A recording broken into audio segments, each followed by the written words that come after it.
Welcome to Take a Side, the sports talk show that lets you, the viewer, choose our winners. I'm your host, Jacob Polacheck, and we've got a great show for you today. We'll be talking KU basketball, NFL free agency, and the 2021 NBA All-Star Game. As always, get on Sided.co and the Sided Debates app for your chance to climb up that leaderboard and take home a $25 Amazon gift card. Shout out to last week's winner, true hotel guru Bob Roush, for his win atop the Sided leaderboard. With the 2021 NBA All-Star Game set to take place on March 7th, many, including Lakers star LeBron James, are saying that the NBA is taking an unnecessary risk by hosting an All-Star Game during the COVID-19 pandemic. I'm joined by Blake Sevenbergen and Matt Manier to debate whether or not the NBA should host an All-Star Game in 2021. This topic has been really controversial as of late. Many players speaking of it, just like LeBron James, arguing that because of COVID, it's just not a smart idea. But I'd honestly argue that players who attend All-Star Weekend would honestly be safer than players who would go on vacation with their families to, say, like maybe Florida or California, because I know they can't go out of country.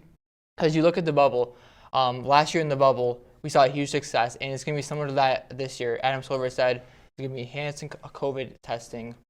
Many players, when they land, they're going to be in a bubble and right to when they take off. So I feel like that players who are attending the game in Atlanta will ultimately be safer than players who would attend vacation during this break. See, while I do agree they're probably all going to be safer if they're at the bubble instead of going on a vacation, let's say one star gets COVID while they're at the All-Star Weekend. That has the possibility to take out players on multiple teams because of COVID protocols in the NBA.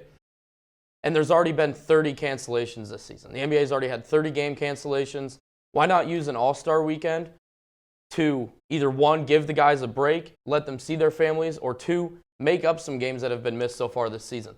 I think to the point where he's saying about if like one player gets it, it's going to go spread to all of them. There's going to be enhanced COVID testing according to Adam Silver. So they're going to be tested a lot before the game, all the All-Stars, plus during All-Star Weekend and during the break. But I think also one reason why this needs to happen is just based on a business standpoint. NBA lost a lot of money last year due to no fans and COVID last year.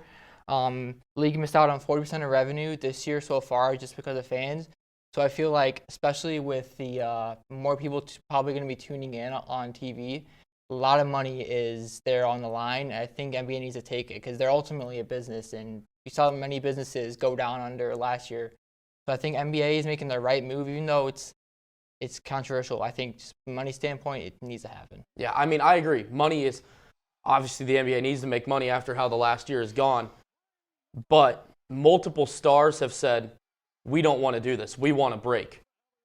I mean, Kawhi Leonard came out and literally said, this is a money grab by the NBA. LeBron James does not want to play. Giannis echoed that, does not want to play.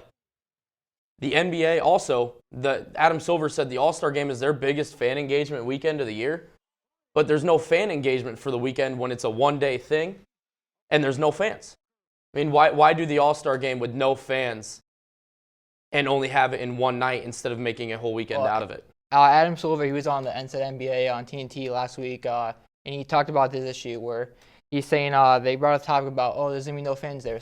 But he said but only about 1.1% of people impacted by All-Star Game are actually there. Because you have so much people that are watching TV, participating in voting, stuff like that.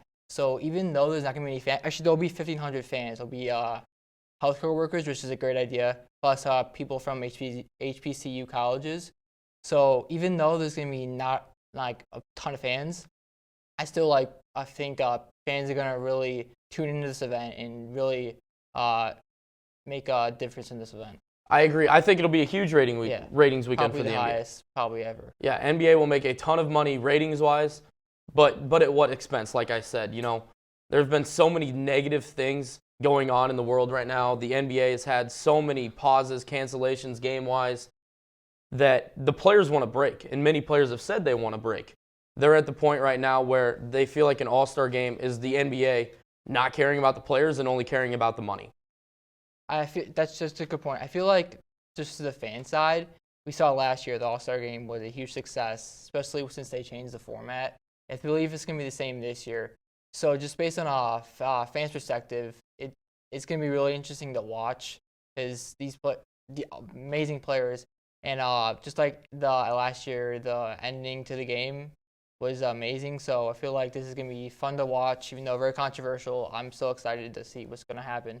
Hopefully nothing goes bad. Hopefully no positive COVID tests, especially all-star caliber players. But yeah, we'll see.